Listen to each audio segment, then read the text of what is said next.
Notemos que Jesús mandó a los discípulos que enfrentaran la tormenta solos, que no es un tema menor, y esto es lo que tenemos que tener en cuenta. Jesús envió a sus discípulos a enfrentar la tormenta solos. Jesús no ignoraba la tormenta. Mientras subía a la montaña, él también sentía el viento, veía las nubes que se avecinaban, de manera que sospechaba, sabía con certeza que iba a haber una tormenta. Y los discípulos tendrían, insisto, que enfrentar la tormenta solos. El Señor sabía que la tormenta más grande de aquella noche no tendría lugar ni en el cielo ni en el mar, sino en el corazón de sus discípulos. Tenían que pasar por esa tormenta. El miedo mayor de sus muchachos no iban a ser las olas provocadas por la tormenta, sino ver las espaldas de su líder mientras los dejaba que enfrentara la noche solos, que enfrentaran la tormenta solos, repleto de dudas, como algunos de nosotros estamos ahora o hemos estado en alguna ocasión. Cuando vemos que el Señor parece que se aleja y nosotros nos quedamos solos con la tragedia. Y decimos, ¿pero qué hice de malo para merecer esto? ¿Por qué tengo que atravesar esta situación? ¿Y por qué el Señor se aleja? Porque es lo que sentimos, esa sensación de orfandad espiritual. Hay tormentas de nieve, hay tormentas de granizo, hay tormentas de lluvia, pero también están las tormentas de dudas, de esas que trae consigo una ráfaga de preguntas, un ventarrón de miedo. Siempre parece que hay más hambre en el mundo que comida, más necesidades que recursos, que dinero, más preguntas que respuestas. Parece que nunca se acaba. Desde hace 15 años yo me paro, casi 16 años me paro aquí cada domingo y trato de convencer a la gente de un Dios invisible que aún escucha y que ama. Y siempre digo, ¿cómo te ama, princesa del Señor? ¿Cómo te ama, príncipe? Llevo a la fecha de hoy 901 mensajes haciendo esto aquí, sin contar las veces que hicimos cadena de 7 días o cuando he predicado por el mundo. Contando exclusivamente los domingos, y es el mensaje 901 que llevo haciendo esto. Y aún así se me suman miles de predicadores que están en este momento tratando de infundir fe a mucha gente que está llena de dudas. Y lo hago sabiendo de que hay gente que dice, yo intento creer lo que me dices de parte de Dios, pero las tragedias siguen. El mundo, mi mundo está colapsado. No estoy hablando de que necesariamente estemos preocupados por la guerra de Ucrania, por el conflicto de Medio Oriente, sino que literalmente tenemos un caos en nuestro mundo y decimos, yo siento como que el Señor me dio la espalda, no importa los años de cristiano que tengamos. También me consta que hay algunos pocos dotados con una fe sobrenatural, y si tienes este don, puedes levantarte e irte ahora mismo y volver el próximo domingo, porque este mensaje no es para ti. Hay gente que dice, no, yo justamente vine con la chiripiorca ungida. Bueno, hay gente así. Si es así, este mensaje no es para ti. Pero este, como te dije al inicio, este mensaje es para aquellos otros cuya mente parece que nunca descansa y que nos hacemos preguntas complejas y a veces como para tirar la toalla, literalmente. No es que seamos maníacos depresivos, es que la vida nos golpea, no nos da tregua, a veces nos deja en la lona y la mente no descansa, como dije. Y tenemos preguntas como se hicieron los discípulos durante aquella tempestad que se desató de repente, porque apenas Jesús se separa de ellos, se meten en la barca, en el botecito, y la tormenta empieza. Y todo lo que veían eran cielos negros, mientras que ellos trataban de remar en el estropeado bote, remaban en una travesía de pesadilla. Se transformó de 0 a 100 en una pesadilla. Enormes vientos levantando crestas blancas de espuma en un mar de horror. pesimismo que no permitía ver la orilla, oscuridad que hundía la proa, nubes que parecían humo pesado, y los relámpagos parecían la batuta de un director de orquesta que daba las órdenes para que retumbaran los timbales del trueno, así que cada relámpago presagiaba un trueno que los hacía estremecer. Pero no era un trueno romántico, era un trueno que daba vuelta el barquito como una cáscara de nuez, y el mar parecía un tazón en las manos de un gigante con Parkinson. Y por momentos quedaban suspendidos en el aire y un segundo después ¡vum!, caían de bruces en el valle del agua furiosa. A los que les gustan los rides, les gusta subirse a las montañas rusas de los parques temáticos, saben que todo está controlado, que por más que casi queden pata para arriba, está controlado. Cuando estás en el mar, yo conocí a alguien que estuvo embarcado en alta mar porque pertenecía a la escuela de mecánica de la Armada en Argentina, y me decía: cuando la tormenta se pone recia en el mar, no hay uno que no le ore o no le rece algo. Nadie queda ateo. Te haces, por la duda, orás a Dios y a la mezquita por las dudas del que esté despierto. Hubo un momento en nuestra vida, una temporada en que podíamos ver a Dios de una manera muy vívida. Los vidrios de nuestro corazón, siempre hablando en términos metafóricos, obviamente, estaban limpios, impolutos, y creíamos que ya conocíamos a Dios. Esa temporada donde decíamos: yo sé cómo Dios trabaja, yo sé cómo Él habla y sé cuál es su voluntad perfecta para mí. Hay momentos en la vida que nosotros nos ponemos un tanto petulantes y creemos que ya le conocemos la receta a Dios, ¿no? O que Dios es un menú y nosotros tenemos la receta y decimos: yo ya sé cómo Dios habla, yo ya conozco la voz de Dios. O sea, somos cristianos pero sin muchas sorpresas, sin nada inesperado, sin sobresaltos. Sabíamos que Dios tiene una voluntad perfecta para nosotros y siempre, insisto, nos parecía que sabíamos bien cuál era y nunca nos movíamos de ese centro. Pero después llegó la temporada en que esa ventana del alma se agrietó. Vino una piedra, la rompió y la hizo añicos. Estoy hablando de ese inesperado guijarro del dolor que llegó a pesar de que hacíamos las cosas bien, de que amábamos a Dios, que creíamos que nuestra relación con Él estaba intacta. Esa piedra pudo haber sido una que nos lanzaron cuando niños, aquella vez que papá se fue de casa y nos abandonó. O quizás nuestro corazón infantil absorbió el impacto, siguió adelante, pero se terminó de romper durante la adolescencia. Durante la adolescencia hicimos catarsis de todo lo que nos había pasado durante la niñez y pasamos una temporada de rebeldía que no se terminó con la adolescencia, que perdura hasta hoy, porque hay dolor por algo que nos sucedió de manera imprevista. O tal vez cuando la ventana de nuestro corazón se hizo trizas, ya éramos adultos y llegó en forma de una llamada telefónica, a veces de la estación de policía, del hospital, un diagnóstico médico, un mensaje de texto, una carta certificada con los papeles de la corte, lo que sea cuando sea que haya sido, la piedra nos alcanzó inesperadamente, y cualquiera haya sido la forma de esa piedra, el resultado siempre es el mismo: una ventana que se hace pedazos. La piedra golpeó el panel de vidrio y lo destruyó. Y el golpe resonó, retumbó en los pasillos de nuestro corazón. Y desde ese preciso punto de impacto se creó una telaraña de piezas fragmentadas. Y de repente Dios ya no fue fácil de ver. El mensaje va dirigido a aquellos que dicen: a partir de aquel infortunio, la visión que yo tenía de Dios ya no fue tan lozana, de pronto cambió.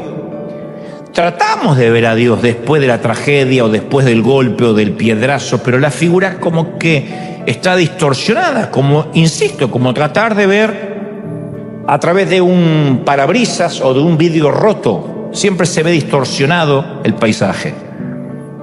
Y se nos hizo muy difícil ver a Dios por encima de nuestro dolor. Es muy difícil a veces ver a Dios por encima de los fragmentos de nuestra herida. Fundamentalmente porque estamos llenos de preguntas y razonamos: si Dios me amara, no debería haber permitido ciertas cosas en mi vida. ¿Por qué las permitió? Por muy maduros que seamos, siempre decimos la frase, las tragedias no deberían estar en la agenda del Señor. No lo puedo entender cómo un Dios de amor permite eso. Estoy hablando de divorcios, de cáncer, de enfermedad, y ni hablar de abusos infantiles que los sufren niños de familias cristianas. Y uno se pregunta: ¿y por qué? Y desde el momento que esa piedra golpea, el vidrio se transforma en un punto de referencia para nosotros. Y desde entonces dividimos la vida antes del dolor y la vida después del dolor. Como un parteaguas. Jesús sabe cómo te sientes. Jesús sabe cómo te sientes cuando estás harto, cuando dices: ya ni quiero servir a Dios, pero no por Dios, sino porque la gente me tiene harto. Jesús sabe lo que es arte la gente. Ay, Jesús amaría. No, Jesús también se hartaba, porque había gente como nosotros, pesada, neurótica, loca.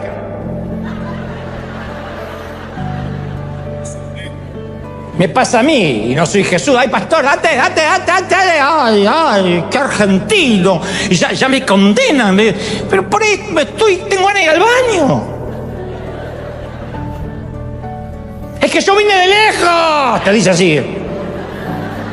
Es que yo vengo de Texas. Y bueno, y te felicito, mi hija. Ahora bien, todos sabemos que Jesús sabe lo que significa soportar grandes tragedias. Podemos hablar de que Él soportó la cruz, el huerto de Getsemaní. Mucha gente entiende eso. Pero por alguna razón nos cuesta creer que Jesús también sabe lo que es lidiar con el estrés, con el surmenage, con los días difíciles. Él también sabe. Quizás esa sea la razón por lo que este día, el día completo y la tormenta, está registrado en los 4 evangelios, en todos. Ninguna otra cosa aparte de la crucifixión lo cuentan los escritores de los evangelios. Ni el bautismo de Jesús aparece en todos los evangelios, ni su tentación, ni siquiera su nacimiento en detalle.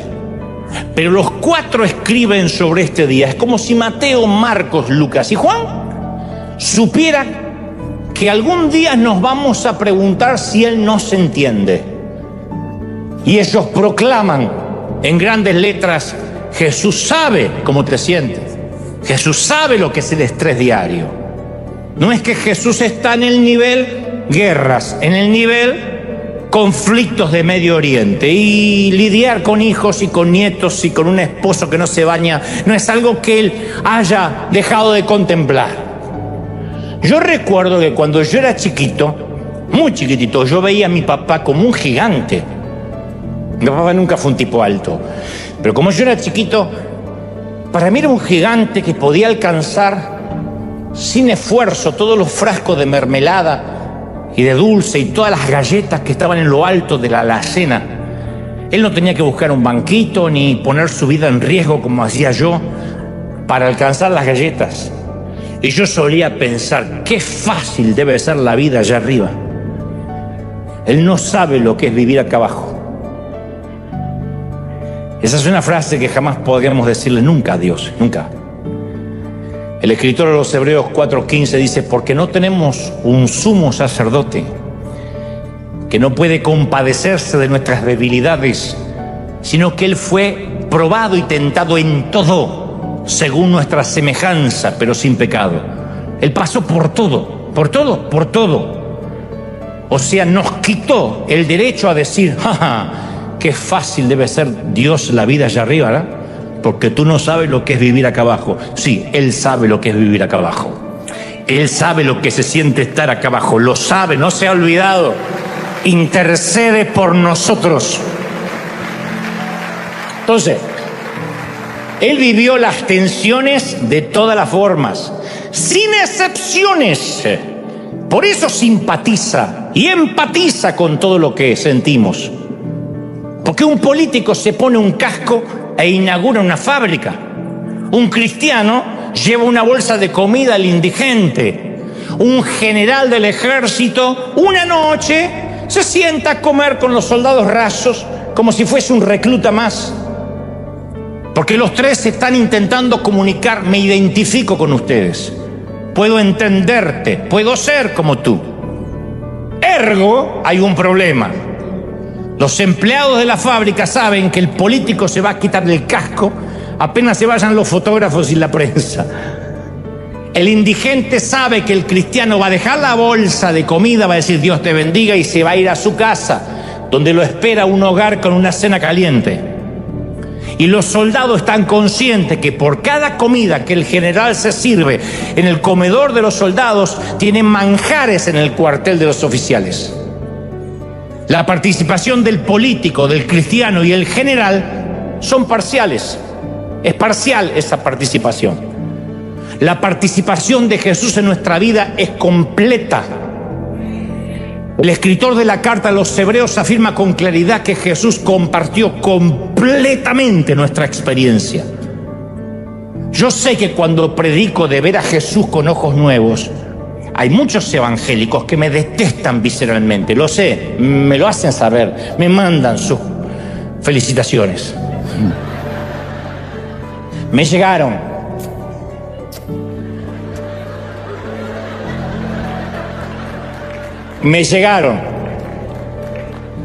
Yo creo que me han mandado tantas veces al infierno que si aún me fuera, Satanás dice, no, ya te mandaron mucho. Porque es más atractivo limpiar las manchitas del altar. Nos sentimos más seguros con un Jesús que se parezca más a un héroe de DC Comics. Hay algo impresionante en un Dios que jamás sintió dolor, en un Dios que nunca se ríe. Hay algo majestuoso en un Dios que nunca frunce el ceño. Pero también hay algo muy frío, muy distante en un Dios que no se puede relacionar con lo que nosotros sentimos. Es injusto, pero Dios sabe exactamente lo que sentimos. Cuando la gente que tiene otros planes interrumpe los nuestros, Él ya ha estado ahí, sabe lo que se siente cuando tenías planificado pasar una semana bonita y se te complicó desde el lunes. Rechazo, lo sintió. Tentación, la tuvo. Soledad, la vivió. Muerte, la probó. Cansancio y estrés, podría escribir un libro entero Jesús sobre eso. Así que también Él sabía cómo se sentían los discípulos en el medio de la tormenta, porque compartían ese estrés, no tanto como Jesús. Pero Jesús necesitaba pasar un momento a solos porque el día había sido fatal. Y antes que llegara la noche quería estar a solas un ratito, ni siquiera quería estar con los muchachos. Hay momentos que uno ni soporta al amigo porque quiere estar solo. Así que regresemos a nuestra historia otra vez, como en las series, volvemos a la noche y la tormenta. Están los muchachos bregando con la tormenta y de repente ven algo en el medio del mar. Al principio pensaron que era un destello, insisto, un relámpago. Pero esa suerte de luz extraña, de encuentro paranormal, se movía sobre las olas. Y entonces un nuevo terror eclipsó el miedo al mar. ¿Podía haber algo que los asustara más que el mar? Sí. Los relámpagos iluminaban y de pronto se ve recortada la figura de un espectro extraño. No era lo que esperaban. Quizá esperaban que descendieran ángeles, que el cielo se calmara. No sabemos lo que esperaban. Pero Mateo 14:26 relata que gritaron ¡un fantasma! Y dieron gritos de miedo, gritos de miedo. No era ¡oh! Era ¡ah! Esos gritos de miedo. Hay momentos que la hombría se te va y te sale la voz de Michael Jackson. Eso pasa. Yo no sé si acá son todos machotes cuando se les aparece una rata. Pero no los ratoncitos, esos ratas tamaño gato que te aparecen en la casa. ¿No? Y tu pareja, tu mujer te dice, ve tú, que a mí me da miedo. Y vos vas, papito. Ternura. Bueno, pensaron que era un fantasma, una aparición. Pensaron que era una alucinación. Y para ellos aquel brillo era cualquier cosa menos Dios. Fíjate qué paradoja. Estaban proclamando que Dios se les aparezca, que Jesús se les aparezca. Parece que aparece algo sobrenatural y no creen que es Dios. A nosotros nos suele pasar lo mismo. Hay un momento en la vida, y no hablo de una cuestión menor, de un examen de matemáticas en el cual no fue mal, una multa, un ticket en el tránsito. No, yo hablo de esas tragedias que literalmente dividen nuestra vida en un antes y un después. Y ya la vida no es como la conocíamos. Antes de nuestro dolor, Dios se veía y se sentía muy cercano. Podíamos orar, podíamos buscar a Dios y decíamos, ahí está. Después del dolor fue más difícil de ver y sentir a Dios. No porque Dios se haya distanciado, sino porque nuestro paradigma, nuestra perspectiva cambió. Como que si el haber tenido que pasar por esa crisis inesperada, si bien no eclipsó a Dios, pero sí sentimos que esa crisis lo quitó a Dios de nuestra vista. Y de algún modo extraño nos cuesta orar, nos cuesta buscar a Dios porque nos desilusionamos con Dios. Yo sé que Dios es soberano, que Él sabe lo que hace y que Él no tiene que pedirle permiso a nadie. Eso nos lo pueden decir cientos de veces. Aún así la desilusión está. Sería torpe decir, no nos duele porque sabemos que Dios es Dios. Claro que duele cuando nos pasa algo a nosotros. La mayoría de nosotros podemos completar esta frase que comienza diciendo, si Dios me amara, entonces... Y ahí podemos completarla con, no habría permitido este cáncer. Si Dios me amara, nunca mi hijo habría sido sepultado antes que yo. No habría Dios permitido que la iglesia se dividiera por un chisme. Y esto se lo han preguntado pastores. Yo tengo amigos, consiervos que me han dicho, yo no puedo creer con todo lo que yo luché 30 años en una iglesia, por un chisme infundado, por el levantamiento de una mentira, media congregación se fue. Uno dice, ¿por qué Dios lo permite? Y uno puede decir, bueno, Dios sacó los que se tenían que ir. Uno siempre le puede buscar una explicación torpemente humana y lógica, pero uno sigue preguntándose, si Dios me amara no habría permitido ese hambre, el terremoto, el tsunami, que un camión lleno de niños se desbarrancara cuando iban de vacaciones de verano. Entonces esa frase, si Dios me amara no habría sucedido, definen las expectativas que tenemos de Dios. Y cuando el dolor llega a nuestro mundo, cuando la piedra rompe la ventana de nuestros corazones, es lógico que las dudas afloren a la superficie. No está mal dudar. Cuando la vida duele demasiado, uno duda hasta de Dios. Y esto no respeta la estatura espiritual de nadie.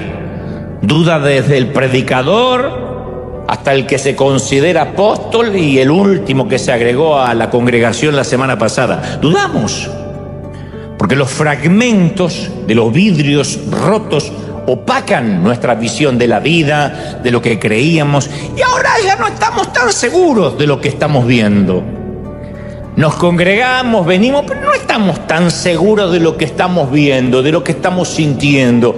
Y eso es precisamente lo que le sucedió a los discípulos durante una noche de tormenta, una noche histórica de tormenta donde pensaron que lo que veían no era lo que veían.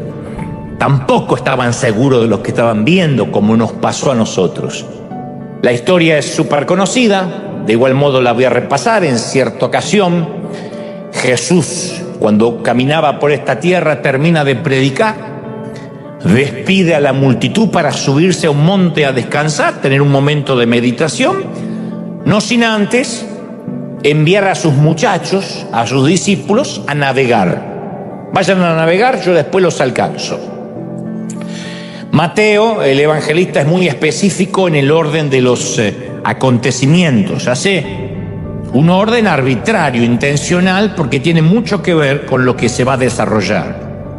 Dice que Jesús envía a los discípulos al bote, acto seguido despide a la multitud, había un gentío, y él, en tercera instancia, se sube al monte a orar. Era ya tarde cuando esto ocurre. Presumiblemente y probablemente serían las 6 p.m., las 6 de la tarde, cuando empezó a rugir un viento furioso. Jesús está yendo a la montaña, los muchachos están bogando mar adentro y empieza a rugir un viento, eso que nuestras madres decían, me parece que esto trae lluvia. Pero la tormenta del mar es la pérdida de control absoluto. Incluso más que ir en un avión, es la pérdida de control absoluto, porque el avión está conectado en última instancia con la torre de control. Pueden venir inmediatamente aviones caza de rescate, en el peor de los casos, pero en el medio del océano, en el medio del mar, esto no es un océano, el del caso de los discípulos, pero caramba, que se sienten así, se sienten como si estuvieran en el Pacífico, en el Mediterráneo. Y los discípulos asumieron que Jesús llegaría de inmediato. ¿Por qué? Porque lo habían visto calmar tempestades como esta. Esta no es la primera vez que les pasa. En el mismo mar, lo habían despertado, hagamos memoria, durante una tormenta. Él dormía sobre la proa y él se paró, ordenó a los cielos que guardaran silencio y se acabó. Habían visto cómo aquietaba el viento y suavizaba las olas. Así que es lógico que con esa jurisprudencia, con ese preámbulo, con ese precedente, iba a bajar del monte en cualquier momento y vendría a ayudarlos. Pero esta vez él no bajó. Por eso digo que este mensaje va para aquellos que dicen, yo vi la mano de Dios en mi vida muchas veces, menos ahora. Pero yo vi como en otras veces oramos y la enfermedad se fue. Reprendimos y la suegra no encontró la casa. Pero ahora no está resultando, va a venir esta Navidad. Ayer me escribieron, deje de tanto chiste y predica la palabra, porque siempre hay un estreñido de vientre que le cuesta reír. Se le escaparán gases cuando se ríe, no sé. Ahora, los muchachos tenían los brazos acalambrados de tanto remar. Y de Jesús, ni señales, nada.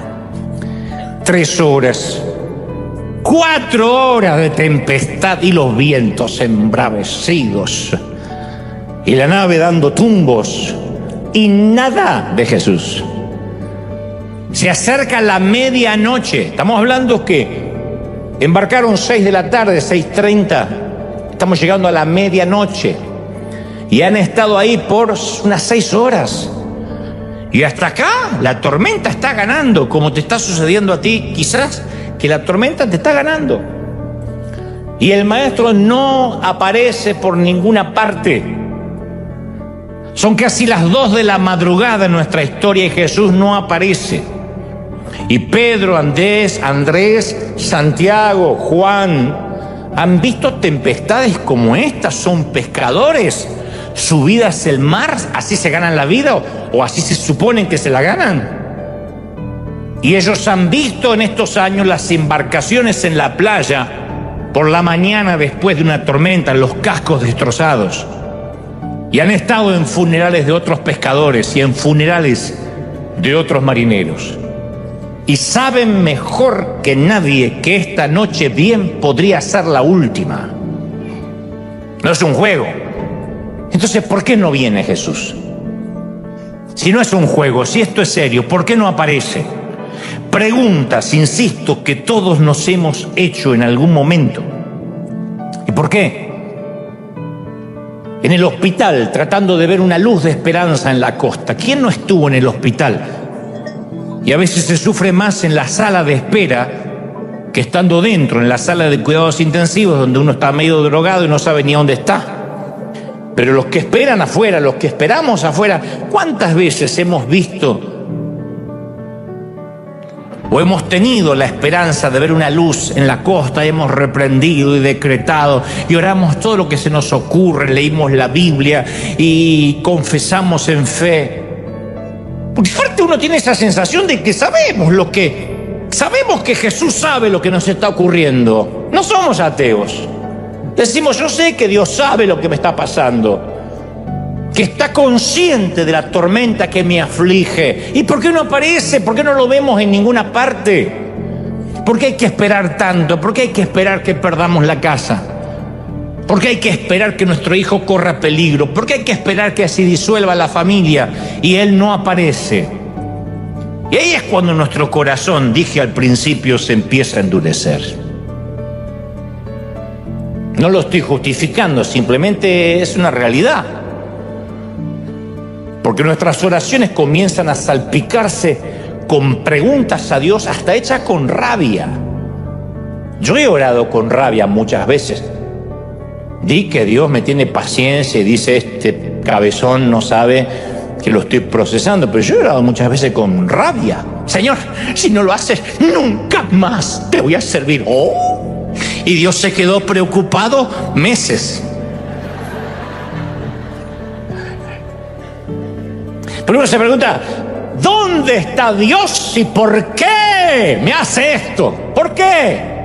¿Por qué me hace esto? No estoy diciendo que provocó la tormenta, pero ¿por qué me deja solo? Entonces la piedra del dolor golpea la ventana de nuestro corazón y todo lo que vemos es la espalda de Jesús subiéndose al monte. Y duele, caramba que duele.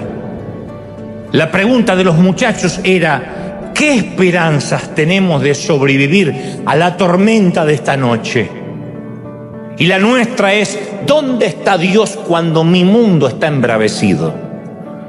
¿Dónde está Dios cuando el enemigo parece demasiado grande, la tarea demasiado pesada, el futuro demasiado incierto y las respuestas demasiado pocas? ¿Dónde está? Y esto es lo que quiero compartirte, que quiero que jamás te olvides. Lo explicaré en un momento, pero quiero que no te olvides de este axioma, de este proverbio, de este tótem. Jesús sabe cómo te sientes. Lo diré otra vez. Jesús sabe cómo te sientes. Jesús sabe cómo te sientes. ¿Lo oíste? Lo grabaste. Cuando Dios no aparece de la manera que pensábamos, sentimos que entonces esto no es de Dios. Y cuando se tarda más de lo que calculamos o especulamos o decretamos o confesamos o creímos que iba a tardar, pensamos que tampoco es Dios. Señor, yo sé que esto no pasa del día viernes, y cuando pasa del viernes y pasa del mes y pasa del año, decimos entonces Dios no es. Porque estamos tan cansados y tan exhaustos que lo único que vemos a veces es un fantasma en la oscuridad, fantasmas en la oscuridad. Y es Dios, pero para nosotros son nuevos fantasmas en la oscuridad. Porque los discípulos pensaban, a ver, cuando Jesús llegue, el mar se va a tranquilizar como la otra vez, el viento se va a aquietar como la otra vez, ¿o no? ¿Te acuerdas cuando lo despertamos y dijo, viento, aquíétate? Y el viento se calmó. ¿Por qué no lo va a calmar ahora? Si es Jesús, Él tiene que hacer todo lo mismo. Es como esos predicadores que dicen, si tú confiesas y lo declaras, vas a ser sano. ¿Por qué? Porque ya lo hizo muchas veces. Nadie tiene la receta de cómo Dios lo va a hacer. Ni los padres criamos distintos hijos iguales. ¿Por qué? ¿Qué sé yo? porque cada uno entiende, comprende de maneras diferentes, ¿sí? Porque uno no tiene la misma edad que cuando fue padre por primera vez, que cuando fue padre por cuarta, quinta o la vez 18. Mis hermanos siempre le decían a mi papá: Dante hace de todo con ustedes les aguantan cosas que a nosotros ni nos soportaban. Mi papá decía: pero cuando te tuve a vos, Sergio, yo tenía 20 años, ahora tengo 50, ni me acuerdo que tengo hijo.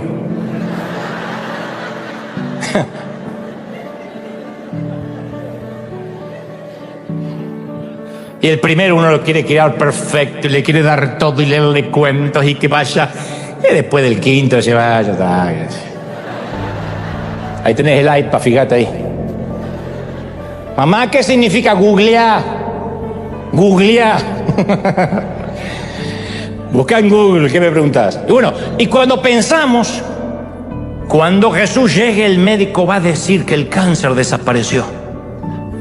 Yo confieso que el próximo análisis el médico va a decir: estoy sorprendido, no hay nada. Y el médico viene y dice: no, sigue creciendo, hay metástasis. Y ahí vemos fantasmas, no vemos a Dios. Porque si Dios fuera, ¿por qué no puede sacar el cáncer de golpe? ¿Por qué necesitas sacarlo de a poquito o que yo sufra? Si esto es de Dios, el banco me va a llamar y va a decir: Señor, perdona su deuda. No sé quién apretó un botón de LED y justo su deuda. Y el banco dice: no, vamos a ejecutar. Y uno dice: no, eso es un fantasma, este no es Dios.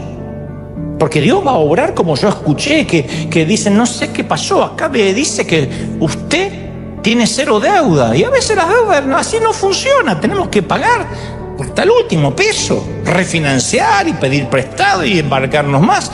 Yo he tenido desde milagros a que la deuda fue pagada por alguien de golpe y he tenido que pasar años pagando una deuda.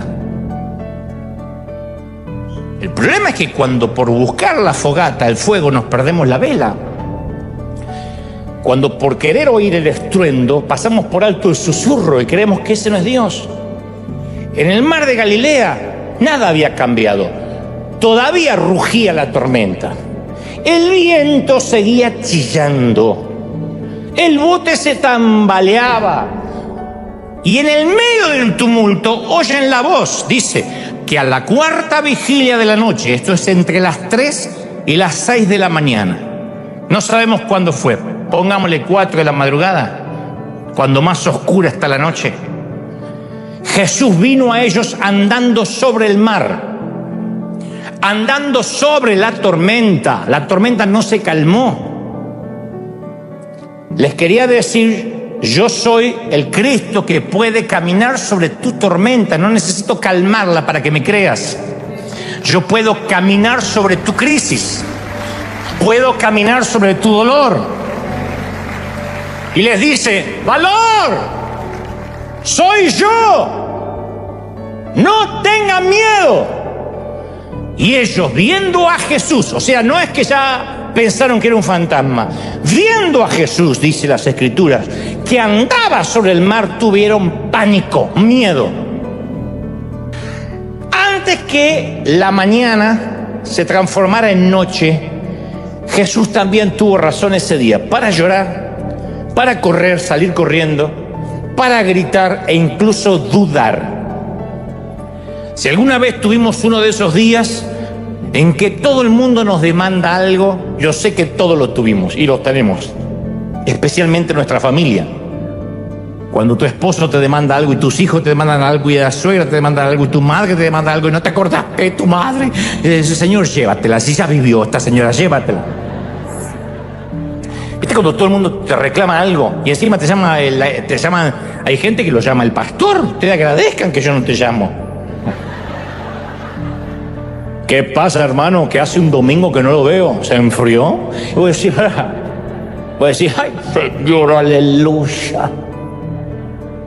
Entonces, repasemos un día en la vida de Jesús, especialmente ese día, que por la tarde, insisto, mandó a los discípulos al mar y él se sube a un monte a estar solo. Aquella mañana comenzó con la noticia. Apenas se despierta, creo que Jesús ni siquiera se había tomado un café, cuando le llega la noticia de la muerte de su primo.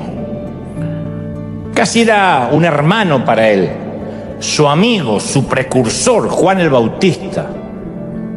Habían matado a su primo, lo habían asesinado. Es una noticia que a Jesús le dolió profundamente. Las dos madres habían quedado embarazadas a la vez. Su mamá María, la mamá de Juan el Bautista, nacieron juntos, se criaron juntos, jugaron juntos. Después fue el precursor el que salió a predicar de que el Mesías vendría tras de él. Bueno, su primo, el hombre que estuvo más cerca de Jesús en su juventud, más que ningún otro, acababa de ser asesinado. Así que si perdiste un ser amado, a la persona que te conocía más que nadie, porque eso es lo que más duele. En un funeral no duele tanto el parentesco, sino si esa persona conocía tus secretos, porque se los lleva consigo. Y eso hace que uno diga, hoy no tengo a esa persona si las cosas se ponen feas. Esa persona para mí no fue mi papá, fue Juan Carlos Ortiz, el fundador de esta congregación, el que me llamó a venir a California, y yo podía hablar con él lo que sea. Así me hacía sentir. Podía contarle lo que sea. Podía decirle, acabo de matar a alguien, y decía, trajiste una pala y lo enterramos. No era que era cómplice de asesinato, pero era de esas personas que uno podía abrirle el corazón y hablar. Podíamos hablar de nuestros pecados sin pudor, de nuestras debilidades. No tenía que fingir, no me sentía juzgado. Y cuando él partió a la eternidad, yo sentí que quizás nunca más pueda volver a tener un pastor de esos, un mentor de esos. Así que Jesús sabe lo que uno siente cuando pierdes a un ser querido.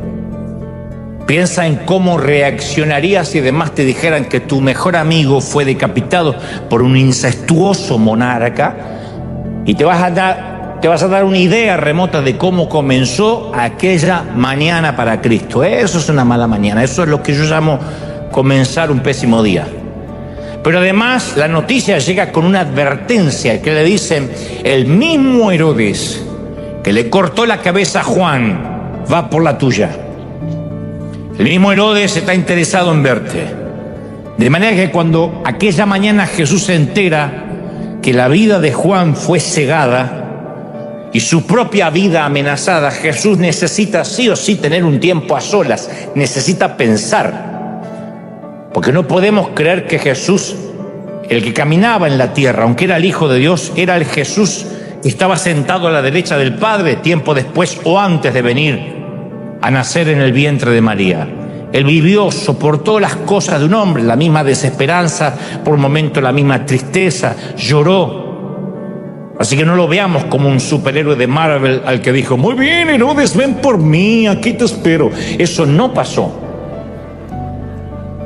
Así que supongo que cuando le llega la amenaza de muerte, también él se preocupa, caramba. Pero antes que pudiera irse a descansar y a pensar sobre la muerte repentina de su amigo, llegan los discípulos. Así es el orden de acontecimientos según las Escrituras. El Evangelio de Marcos dice que los apóstoles se reunieron con Jesús inmediatamente después que él se había enterado de la muerte de su primo. Pero ellos venían a contarle cómo los había respaldado el poder de Dios en todo lo que habían aprendido de Jesús, porque Jesús los había mandado a predicar. Y estos venían como rockstar, venían felices. Jesús los había comisionado para que proclamaran el Evangelio y lo autenticaran con milagros.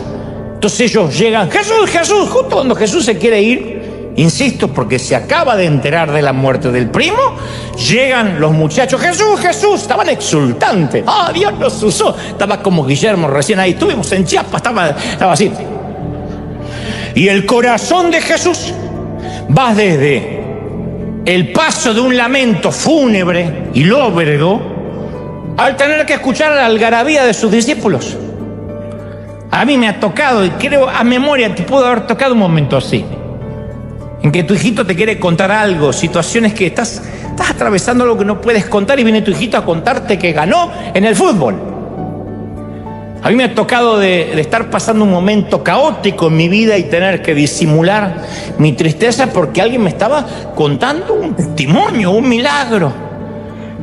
Yo queriendo tirar la toalla, digo, me quiero ir a la otra punta del mundo y que no me encuentre más. ¡Ay, ya te quedé! ¡Ay, cómo me entendiste el mensaje! Y yo, jejeje. Porque después dice, mira, no es el mismo que predicas arriba, mira la cara que tenía. Entonces uno tiene que hacer... Así está Jesús. No obstante, luego de escucharlos, Jesús ahora sí intenta irse a orar. Pero las multitudes habían seguido a los discípulos y por consecuencia habían localizado ahora a Jesús. Había unos 5.000 hombres, además de mujeres y niños. Ríos de gente bajando desde los cerros y las aldeas formaron inmediatamente un enjambre alrededor de Jesús. Todos querían conocer al hombre que había impartido tanto poder a sus discípulos. Jesús desde la mañana intentaba tener un momentito para elaborar su dolor a solas por su primo ejecutado, pero ahora todo lo que tenía alrededor estaba bullendo de actividad. Y Marcos 6:31 relata porque eran muchos los que iban y venían, de manera que no tenían ni tiempo para comer. Yo digo, no tenían ni tiempo de respirar esa gente. Yo he aprendido que a menudo la fe es la hija del miedo. Yo lo he aprendido así. Nunca me lo enseñaron, lo aprendí a los golpes. La fe es la hija del miedo. Pedro, por ejemplo, sabía lo que esa clase de tormenta podían hacer. Era pescador, más que cualquier otro. Era un viejo lobo de mar. Y había oído historias, había visto los naufragios. Conocía a las viudas de los pescadores. No hay una sola semana en que no había un funeral en las costas de Galilea por algún barco que se dio vuelta o naufragó. Y él sabía que la tormenta podía matar. Y quería escapar de ella desde las 6 de la tarde. Había querido salir desde ese bote durante toda la tarde y noche. Durante 9 horas. Había sujetado la vela, luchado con los remos, mirando el horizonte en busca de alguna esperanza y nada. Estaba empapado hasta el alma y cansado hasta el último hueso. ¿Estuviste ahí? Yo sí. No en el bote, pero sí empapado y cansado hasta el último hueso. Cada fuero más íntimo de mí algún día no pudo más. Cada átomo de mi ser estaba agotado. Así que si ahora vemos a Pedro en esta escena y lo vemos a los ojos, vamos a ver la cara del miedo. Pero este miedo nacería, de este miedo iba a nacer un acto de fe, que es lo que siempre pasa. Porque, insisto, la fe suele ser la hija del miedo. Lo que intento decir es que si Pedro hubiese visto a Jesús caminando sobre aguas tranquilas, en una noche serena de calma de primavera, jamás le habría pedido caminar hacia él. No. Y nosotros tampoco. Si yo hubiera nacido en una casa de padres ricos, jamás habría rentado un solo estadio por fe. Nunca habría emprendido un acto de fe, nunca. Uno piensa al revés, que si hay mucho dinero en el banco uno hace grandes cosas. No, uno se queda en la zona segura y no hace nada. Muchos de ustedes no estarían en este país si las cosas hubiesen salido muy bien o como esperaban en vuestros países. Me consta que algunos cruzaron la frontera desesperados para tratar de darle un poco de dignidad a su familia, y algunos solos vinieron aquí a pelearse palmo a palmo con la vida, en una vida que es mucho más difícil que en nuestros países, especialmente cuando no hay legalidad, para poder mandar una remesa y poner un poquito de pan en la mesa para sus hijos. Para eso se necesita miedo, miedo a no morirse de hambre. Para eso se necesita miedo, temor de no quedarse en la pobreza. Y el miedo produce la fe. De eso estamos hechos los que hemos tenido miedo. Y entre otras cosas, jamás habría predicado un solo mensaje si no hubiese tenido pánico de hablar la primera vez. Fue el miedo a no tener nada que perder lo que me trajo a mí hasta aquí y la mayoría a ustedes. Un lago tranquilo siempre nos invita a quedarnos en la barca, y si no, pregúntenle a varios de vuestros hijos, que algunos tienen edad, no quieren arriesgarse, no quieren hacer nada, porque papi y mami me mantienen, porque al cabo me deprimo si no me consigo un nuevo celular. La generación de cristal tiene que ver con gente que nunca ha tenido miedo de perderlo todo. Pero pone un hombre ante la disyuntiva de una muerte segura y una muerte probable, y se decidirá por la segunda opción. Pedro sabía que quedarse en el barco era muerte segura, bajarse era muerte probable. Ningún acto de fe nace en un mar tranquilo. Muéstrame a un hombre, a una mujer que hace un acto de fe, y te mostraré a alguien que no estuvo en la marea baja. Moisés no alzó la vara a la orilla del Mar Rojo porque ya se estaba abriendo o lo esperaba una lancha. Naamán no se sumergió 7 veces en un río pantanoso porque una recomendación médica. Y Pedro no fue liberado de la prisión porque en un cuartito de Jerusalén había un grupo de abogados, un buffet de abogados queriendo apelar al César. Fueron creyentes desesperados que estaban contra la pared. Fue una iglesia sin opciones. Al comienzo de todo acto de fe siempre hay una semilla de miedo. Si no tienes miedo, lo más probable es que no esté Dios ahí. Si no tienes miedo, no habrá fe. Te mueres de pánico por algunas cosas, yo también. No hay un momento que uno se hace tan profesional que el miedo se le va. Me da terror estar aquí cada domingo. No tengo nervios de escénicos, pero tengo nervios de no decir lo que Dios me está diciendo que diga, o no estar a la altura, o de algún modo fallarle a Dios. No hay un solo momento en que yo no tenga miedo. Y a veces el miedo a la muerte, el miedo al fracaso, el miedo a la soledad producen escenas de fe. La fe comienza cuando vemos que nuestro bote se hunde y Dios está allí parado sobre nuestra tormenta. Pedro habría intentado sobrevivir toda la noche y no fue suficiente. Moisés tenía al frente al mar y atrás a los enemigos. Los israelitas podían nadar o pelear. Ninguna de las dos opciones era suficiente. Naamán había intentado la medicina y consultado a adivinos. Ya no tenía alternativas. La iglesia de Jerusalén sabía que no tenía esperanza de sacar a Pedro de la cárcel. No necesitaban fuerza, necesitaban un milagro. Y lo mismo ocurre con Pedro esta noche. Está consciente de dos cosas: que se está hundiendo y que Jesús está a flote. Que él se está hundiendo y que Jesús se mantiene a flote. Así que está muy claro de qué lado quiere estar. Pedro dice: si eres tú, manda que yo vaya caminando hacia ti sobre las aguas. Andrés lo mira y dice: ¿qué? Que vaya sobre las aguas. Sí, te escuché, pero ¿qué? Pedro no está probando a Jesús. Le está suplicando: sacame de acá. Deja que estos se ahoguen. Dar un paso sobre el mar embravecido no es cuestión de lógica, es un acto de desesperación.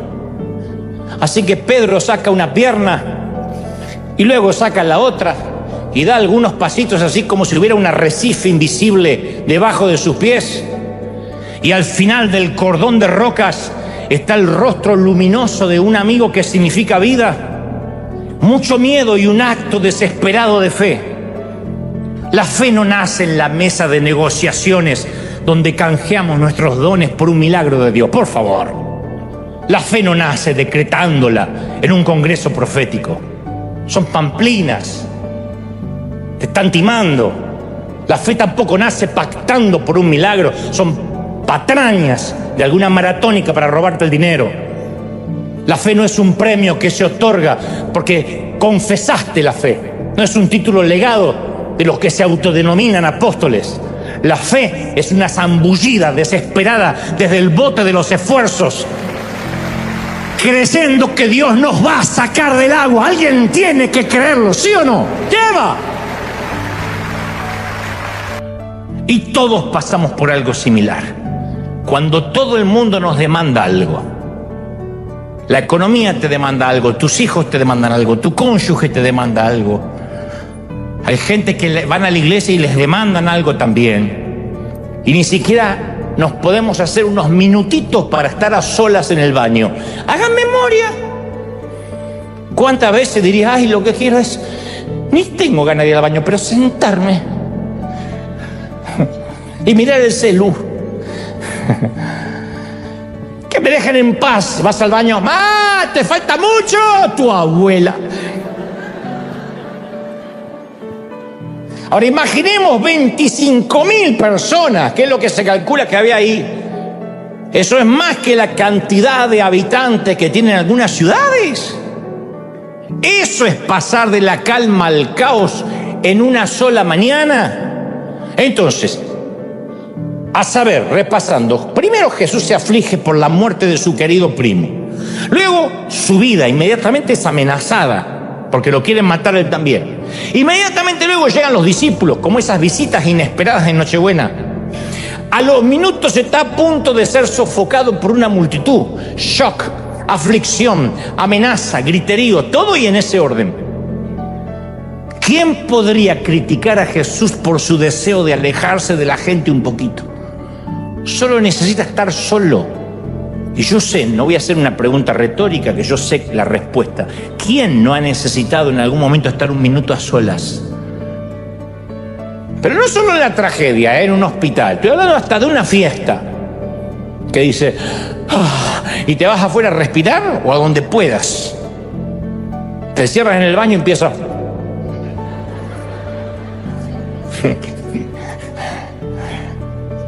Un respiro, un retiro, momentito para, no te digo para orar, para pensar en lo que te está pasando, tiempo para evaluar, para reagruparte, para inspeccionar los daños, un tiempo sin multitudes, sin exigencias. Yo amo esos tiempos, porque si no estoy grabando para la televisión, estoy haciendo radio, y si no estoy predicando, y si no estoy viajando, entonces mi tiempito a solas es un micromundo así que a veces ni yo me dejo entrar.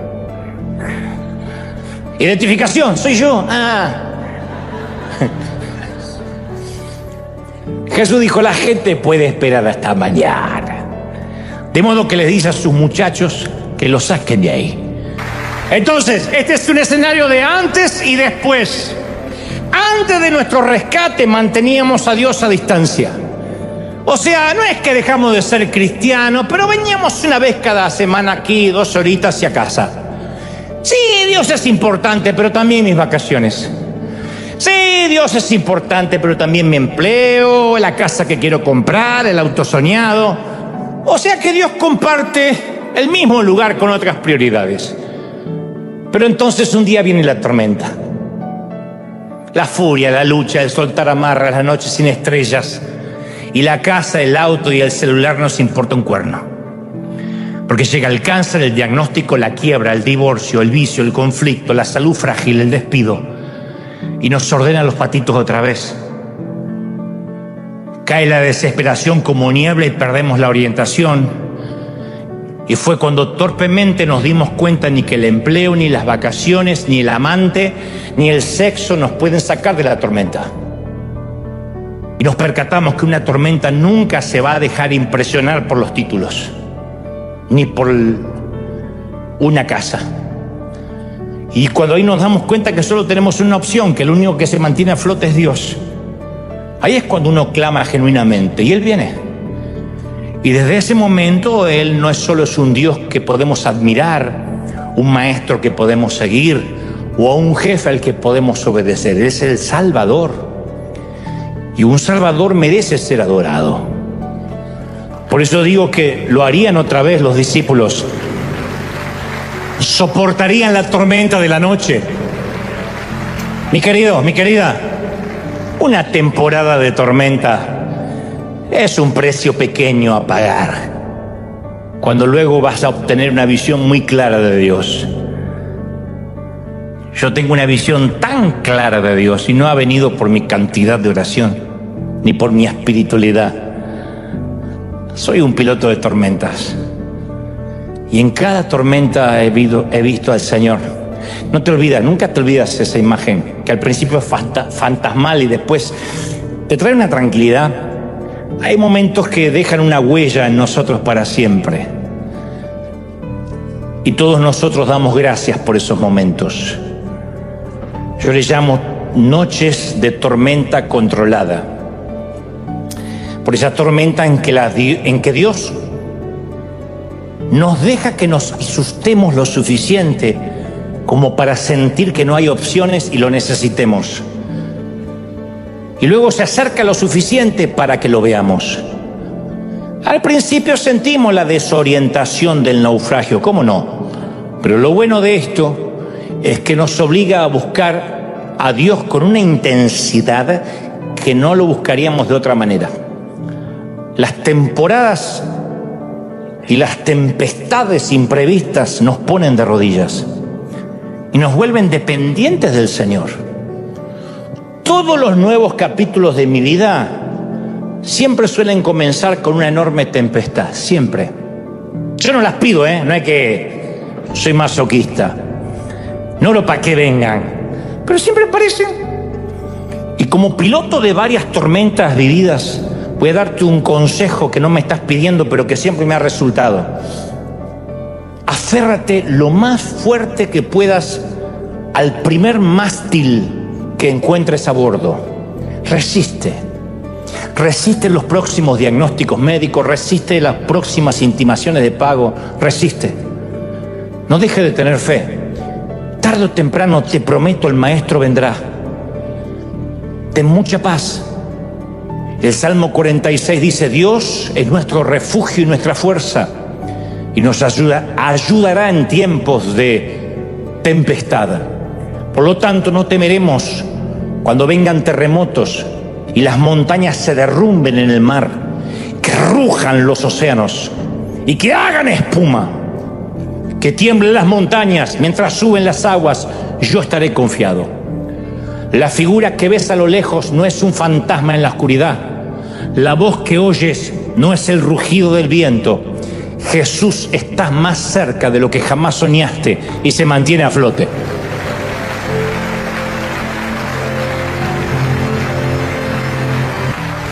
Y en la carta a los Efesios, Pablo escribe sobre esta clase de fe. Porque por gracia sois salvos mediante la fe. Y no es por ustedes, es don de Dios. No es por obras para que nadie pueda jactarse. Así que esto se trata de oír la voz y dar el paso. Como Pedro, estamos conscientes de dos hechos: que nosotros nos hundimos y él se mantiene a flote. Es lo único que vamos a saber, es la única información que necesitas. Tú dices: pero el cáncer sigue, pero el Señor se mantiene a flote. Pero mi tormenta económica cada vez es peor, pero Dios está a flote. Tu problema sería que dijeras: vi a Dios y también se estaba hundiendo, pobrecito. Pero mientras que Él esté a flote, hay que tratar de sobrevivir, mantenernos mirándolo, abandonar el Titanic de nuestro fariseísmo y nos paramos firmes en el sendero sólido de la gracia de Dios. Sorprendentemente vamos a caminar sobre el agua. Y cuando la gente nos pregunte cómo podemos mantenernos firmes en tiempos de enfermedad y de crisis y en tiempos de problemas familiares, no nos jactemos, no fanfarroñemos. Hay que señalar sin vacilación a aquel que lo ha hecho posible. Hay que decir: es que yo fijé los ojos en Él. Cantar: fija tus ojos en Cristo, tan lleno de gracia y amor, y lo terrenal sin valor será a la luz del glorioso Señor. Fija los ojos en Él todo el tiempo. Algunos, a diferencia de Pedro, nunca miran atrás, y lo celebro. Otros hemos sido como Pedro. Uno siente el viento y nos llenamos de miedo otra vez. Quizá enfrentamos el miedo del orgullo. Bueno, tan malo no puedo ser, porque fíjate, estoy caminando sobre el agua. Fíjate lo que puedo hacer. Quizá enfrentamos el viento del legalismo. Bueno, sé que Jesús está haciendo parte de esto, pero yo hago el resto, yo cuido mi propia santidad. Sin embargo, la mayoría de nosotros enfrentamos todos el viento de la duda. Soy demasiado pecador para que Él me rescate. No merezco que me salve la vida. Y nos hundimos más profundo en culpa. Algunos abrimos los ojos y lo único que vemos es oscuridad. Tratamos de respirar y no hay oxígeno. Tratamos desesperadamente de volver a la superficie y con nuestras cabezas apenas fuera del agua tenemos que tomar una decisión. El arrogante se pregunta: voy a salvar las apariencias, así que prefiero quizá ahogarme en el orgullo. Sí, es una posibilidad. O clamo pidiendo por ayuda y me tomo de la mano de Dios y me meto el orgullo en el bolsillo. El legalista se pregunta: ¿voy a hundirme bajo el peso de la ley? ¿O abandono la doctrina y por una vez camino por gracia? Bueno, conocemos la decisión de Pedro. Dice que cuando él empezó a hundirse, clamó: ¡Señor, sálvame! Inmediatamente Jesús lo levantó.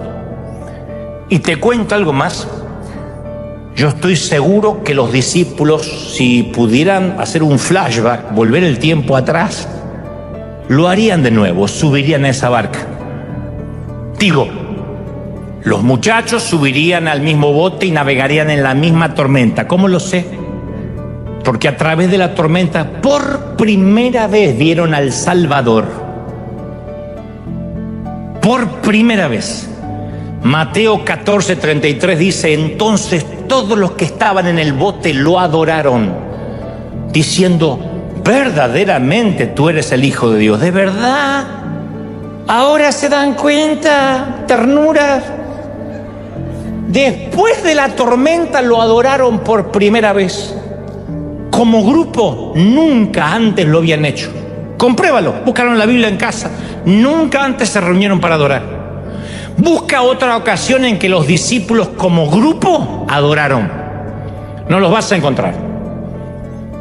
No vas a encontrar que se pusieron a adorarlo cuando sanó al leproso, ni cuando perdonó a la adúltera, o cuando predicaba a las masas. Ellos estaban dispuestos a seguirlo, a dejar sus familias, a echar fuera demonios, incluso a formar un ejército, pero solo lo adoraron después del incidente del mar. ¿Por qué? Sencillo, porque esta vez eran ellos los que habían sido salvados. Esta vez era el cuello de ellos que había estado en juego.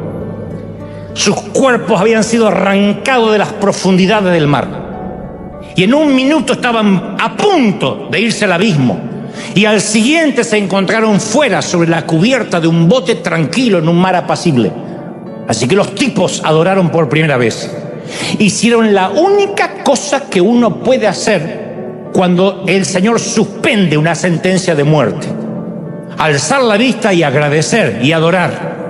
Entonces, cuando uno reconoce a Dios como creador y mira las estrellas y los cielos y las montañas de California, uno dice: Señor, te admiro.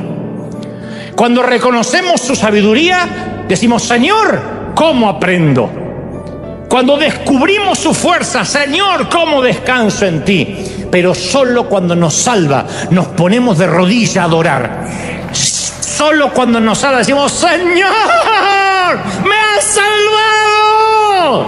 ¡Aleluya! Alguien tiene que adorar más que eso con un aplauso. ¡Se va! Yo lo creo. Vas a bajar del bote. Esto es lo que te voy a recetar. Esto es lo que vas a tomar. Vas a tomar esto que te voy a recetar al menos una vez al día. Vas a tomar decisiones. Y entre las decisiones vas a bajar una pierna y después la otra, y vas a caminar sobre la propia tormenta que hoy te da pánico. Vas a caminar y te vas a dar cuenta que Dios es el más grande. En cuestiones de tormentas, Él supera cualquier tempestad. No tengas temor. Vas a caminar sobre las aguas, vas a a conocer a un Dios diferente. Y ya deja de decir por qué no llegó antes, por qué permitió la tormenta y por qué no nos quedamos en la orilla. Y Él debió haberlo impedido. Él no procesa a los hijos así, Él no tiene niños mimados. Él no le pone algodones a sus hijitos para que no se lastimen. Él quiere hombres y mujeres. Él quiere adultos. Él no quiere niños eternos. Él no quiere que el bebé sea grande. Él quiere que crezcamos a la medida de la estatura de la plenitud de Cristo. Y vas a salir más crecido de esta tormenta. Yo te doy mi palabra. Vas a salir más endurecido en el mejor de los sentidos. Cualquier vientito no te va a asustar. Vas a saber lo que es haber capeado las tormentas, haber sido un piloto de tormentas, y vas a salir adelante y ya nada te va a asustar porque eres un viejo lobo de mar, porque viene de situaciones adversas que te forjaron y te hicieron lo que hoy eres. Así que mantén la mano en alto y dile: Señor, aquí estoy. Siento que me hundo, pero te veo y tú no. Tú estás firme sobre mi tormenta. La tormenta no se calmó, yo lo sé. Yo te estoy diciendo: ve el milagro, ya se calmó. La tormenta no sé si siquiera si va a durar de aquí a fin de año, el año que viene, no sé, no te lo puedo prometer. Porque te estaría otra vez timando si te dijera la tormenta va a terminar ahora, el martes, el miércoles. Quizás dure lo que tenga que durar. Pero no vas a morir, no vas a perecer. Esto no va a ser fatal. Yo te prometo que vas a salir. Saldrás de esta. Vas a salir de esta. Pero vas a salir cuando puedas caminar hacia Él. Y si caminando te hundes, te va a pasar lo que Pedro. Él tampoco va a dejar que te ahogues. Él te va a sostener y te va a decir: lo intentaste, creíste. Y tendrás una historia para contarle a tus nietos. Les contarás que tú pasaste una tempestad y sobreviviste, eres un sobreviviente. Y que adoraste al Señor por primera vez cuando te dio una segunda oportunidad para vivir. Uno adora cuando tiene una segunda chance. Te das cuenta que las palabras desde un stage suena diferente a cuando has pasado tormentas, porque ya no habla el maestro, ni habla alguien de parte del creador, ni de parte del proveedor. Habla el Salvador, el que te salvó la vida, el que te salvó la vida. Ese día todos comenzaron a festejar su segundo cumpleaños, cuando habían nacido y el día que el Señor les salvó la vida en la tormenta. Y comenzaron a vivir y a dar gracias. Y ya no hubo César, ni Herodes, ni imperio romano, ni griego que pudiera asustarlos, porque habían estado con el creador de las tormentas y sabían que las podía detener con un off apenas quisiera. Y que si no las detenía era porque era el propósito de que no las detuviera. Eso es entender el proceso, es dar gracias por el proceso, es dar gracias por el proceso. Vamos, dile al Señor: gracias, algo estoy aprendiendo, algo me estás enseñando, gracias, porque tú sabes lo que estoy pasando, porque tú me entiendes. Gracias, Señor. Eres tú, no eres un fantasma, eres tú. Las cosas no han cambiado, la tormenta sigue rugiendo, el viento sigue huracanado, pero tú sigues estando a flote. Tú te mantienes y dices: no te entregues, no te rindas, no bajes los brazos.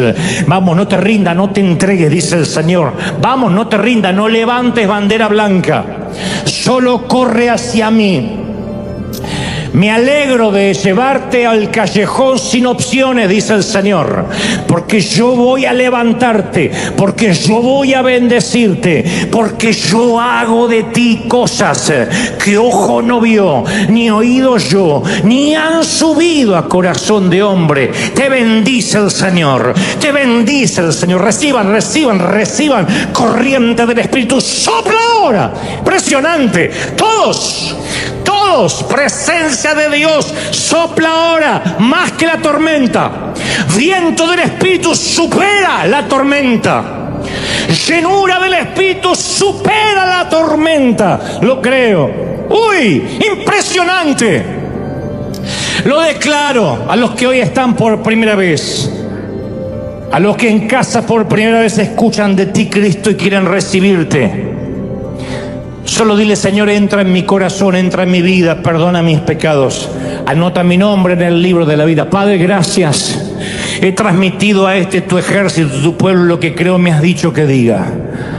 Iglesia amada, te bendigo, bendigo tu entrada, tu salida, tu acostarte, tu levantarte. Que tengas vientos a favor, que capees la tormenta, resiste. Nos vemos cuando sea que Dios lo haya estipulado en la orilla, para celebrar que somos marineros que hemos sobrevivido.